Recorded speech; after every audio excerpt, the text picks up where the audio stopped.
Dear students, Assalamu alaikum. Today we are going to learn about accounts receivable.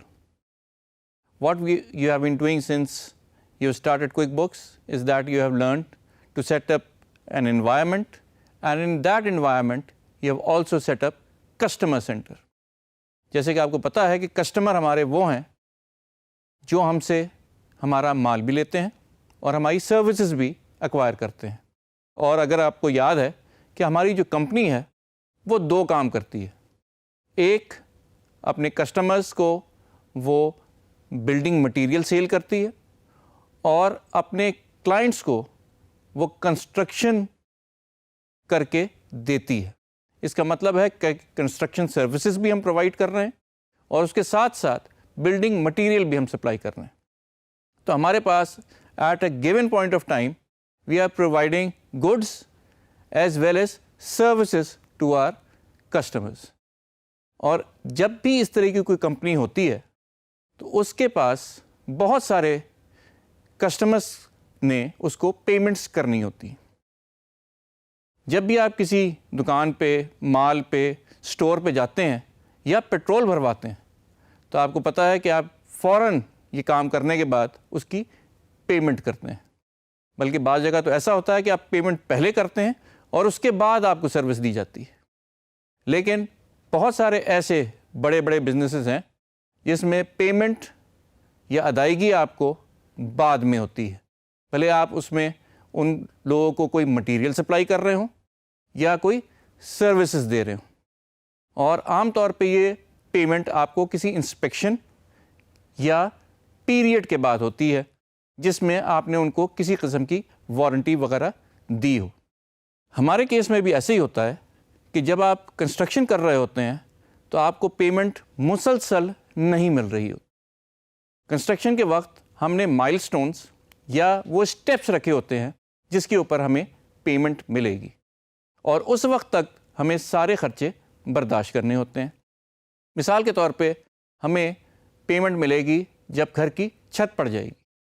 جب تک چھت نہ پڑے آپ نے سارے خرچے خود اٹھانے ہیں اور جیسے ہی آپ کی چھت پڑ جائے تو آپ کو تمام اخراجات جو آپ نے اپنے مٹیریل اور اپنی لیبر کے اوپر لگایا ہے وہ سارا کا سارا آپ انوائس کر کے اپنے کسٹمر سے کلیم کرتے ہیں.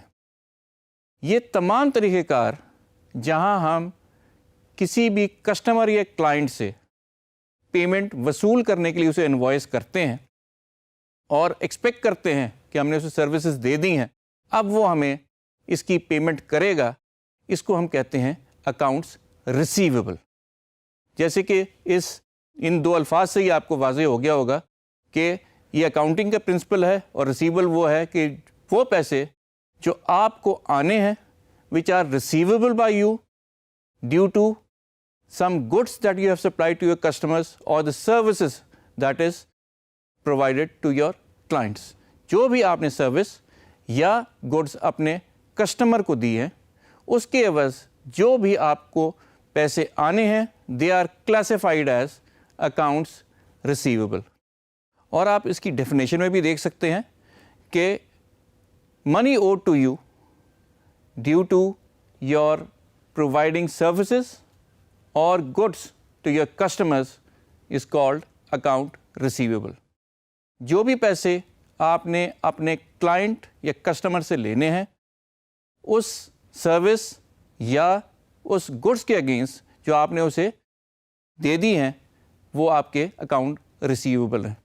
یاد رہے کہ جب بھی ہم اکاؤنٹ ریسیویبل کی بات کرتے ہیں یہ پیسے ہمیں فیوچر میں ملنے ہیں، لیکن بہت زیادہ فیوچر میں نہیں. اس کی ڈیفینیشن ہم پیمنٹ ٹرمز میں پہلے ہی کر چکے ہوتے ہیں.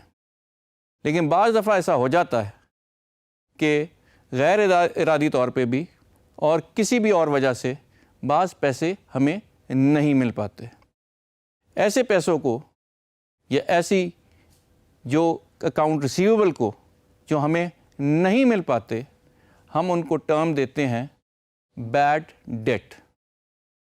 بیڈ ڈیٹ کیا ہے؟ بیڈ ڈیٹ وہ پیسہ ہے جو ہم نے کسی سے کلیم کیا، کسی سے مانگا، لیکن کسی بھی وجہ سے وہ ہمیں یہ پیمنٹ نہیں کر پایا. یہ وجہ کیا ہو سکتی ہے؟ یہ وجہ یہ ہو سکتی ہے کہ جو ہمارا کسٹمر تھا، یہ کلائنٹ تھا، وہ بینکرپسی میں چلا گیا، اب اس کے پاس پیسے ہی نہیں ہیں دینے کے، جب پیسے آئیں گے تب وہ ادا کرے گا۔ ہو سکتا ہے وہاں کام رک گیا ہے فنڈز شارٹیج کی وجہ سے اپنے کانٹریکٹرز کو پیمنٹ نہیں کر پا رہے۔ ہو سکتا ہے کہ ہمارا اس کا کوئی ڈسپیوٹ چل رہا ہو جس کے بنیاد پہ وہ ہمیں پیمنٹ نہیں کر رہا۔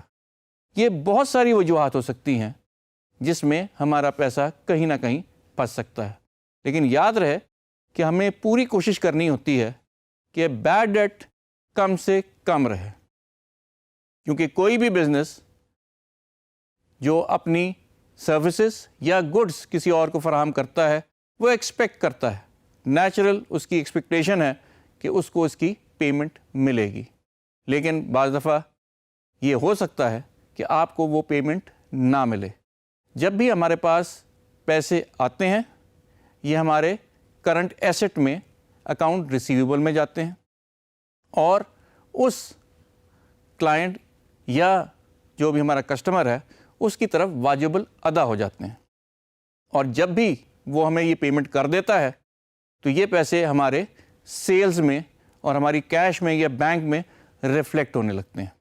آئیے دیکھتے ہیں اس کی ایگزامپل کہ یہ ہوتا کیسے۔ ایک کمپنی کو ہم نے اپنا مال بیچا اور ہم نے اسے 10,000 روپے کا سامان اور سروسز دی ہیں۔ اس کے ساتھ جو ہماری پیمنٹ ٹرمز ہیں وہ یہ ہے کہ 30 دن کے اندر اندر وہ ہماری پیمنٹ کر دے گا۔ جب بھی یہ پیمنٹ ہم اپنے اکاؤنٹس میں ریکارڈ کریں گے تو ہم اس کو اکاؤنٹ ریسیویبل میں اکاؤنٹ فار کریں گے، اور دوسرا پارٹ ہم اس کا سیلز ریونیو میں اکاؤنٹ فار کریں گے۔ اس کا مطلب یہ ہے کہ یہ پیسے ہمارے پاس ابھی آئے نہیں، لیکن we expect that we will be receiving this payment from a client اور کسٹمر ویری سون۔ جیسے کہ آپ دیکھ سکتے ہیں کہ اس ٹرانزیکشن کی جو اکاؤنٹنگ انٹری ہم اپنے پاس ریکارڈ کریں گے وہ کچھ اس طریقے سے۔ اس میں سب سے پہلے آپ دیکھ سکتے ہیں کہ ہماری اکاؤنٹنگ انٹری کے 3 پارٹس ہیں، ایک نومیرک، دوسرا ڈسکرپٹیو اور تیسرا ڈیبٹ یا کریڈٹ۔ آپ کو یاد ہوگا کہ جب ہم نے چارٹ آف اکاؤنٹ پڑھا تھا تو ہمیں پتہ چلا تھا کہ chart of account forms the basis of all accounting and all accounting transactions which we are going to record. تو یہ جو آپ کو کوڈ اس وقت اسکرین پہ نظر آ رہا ہے، سب سے پہلا part that is chart of account code, اور یہ کس چیز کو ڈسکرائب کر رہا ہے؟ This is describing the next descriptive part that is accounts receivable. اور آپ دیکھ سکتے ہیں کہ اکاؤنٹ ریسیویبل کا ایک کوڈ ہے اور سیلز ریونیو کا دوسرا کوڈ ہے۔ ہمارے پاس ہمیشہ اکاؤنٹنگ 2 کوڈز یا اس سے زیادہ کوڈز کی بیسس پہ ہوتی ہے، اور ہمارے پاس ڈیبٹ اینڈ کریڈٹ کی اماؤنٹ ہمیشہ برابر ہونی چاہیے۔ جب بھی آپ اکاؤنٹ ریسیویبل کو ریکارڈ کریں گے آپ as per your requirement account receivable کا وہ کوڈ استعمال کریں گے جو موسٹ اپروپریٹ ہے، اور اسی طرح سیلز ریونیو کا بھی آپ وہ والا کوڈ استعمال کریں گے جو اس بزنس یا اس ٹرانزیکشن کے لیے موسٹ سوٹیبل ہے۔ میں یہ کیوں کہہ رہا ہوں؟ ہو سکتا ہے کہ آپ کا سیلز ریونیو ایک سے زیادہ اسٹریم یا ایک سے زیادہ طریقوں سے آپ کے پاس آ رہی ہو، sales of goods, sales of services, اور sales of goods and services on a project. یہ آپ کو بہتر پتا ہے کہ آپ کے پاس یہ ریونیو کہاں سے جنریٹ ہو کے آ رہا ہے۔ So you will know the exact chart of account code which you need اور require to record this transaction. لیکن یہ پورا طریقہ کار ہے جس کے تحت ہم اکاؤنٹ ریسیویبل کو ریکارڈ کر رہے ہیں۔ Once again, account receivable is that money which is owed to you by your customer or client and which has been claimed by you but still not received۔ نام سے ہی ظاہر ہے receivable, اس کا مطلب ہے آنے والا ہے، یہ پیسے آپ کے پاس آنے والے ہیں۔ کہاں سے؟ کسٹمر یا کلائنٹ سے۔ کب آنے والے ہیں وہ آپ کی ٹرمز اینڈ کنڈیشن بتاتی ہے۔ In this case term is that you are going to be paid within 30 days of completing the task۔ اور وہ ہمیں کیسے پتا چلا؟ وہ ہمیں ایسے پتا چلتا ہے کہ اب آپ اسکرین پہ دیکھیں N30 نیٹ 30 ڈیز کے اندر آپ کو پیمنٹ آنی ہے، اور یہ وہ طریقہ کار ہے جسے ہم ریکارڈ کر رہے ہیں اپنا اکاؤنٹ ریسیویبل۔ اسی طرح کوئک بکس میں جب آپ ڈیفائن کر دیں گے کسٹمرز کو اپنے چارٹ آف اکاؤنٹ کو, تو سسٹم آپ سے پرومپٹ کرے گا کہ یہ میں اکاؤنٹنگ کوڈ استعمال کر رہا ہوں. If you are all right with that, automatically یہ ٹرانزیکشن اس چارٹ آف اکاؤنٹ کے کوڈ میں ایڈ اپ ہو جائے گی, اور یہ طریقہ کار پورے سسٹم میں آٹومیٹکلی آپ کی تمام ٹرانزیکشنز اور اس کا ڈیٹا سیو کرتی چلی جائے گی.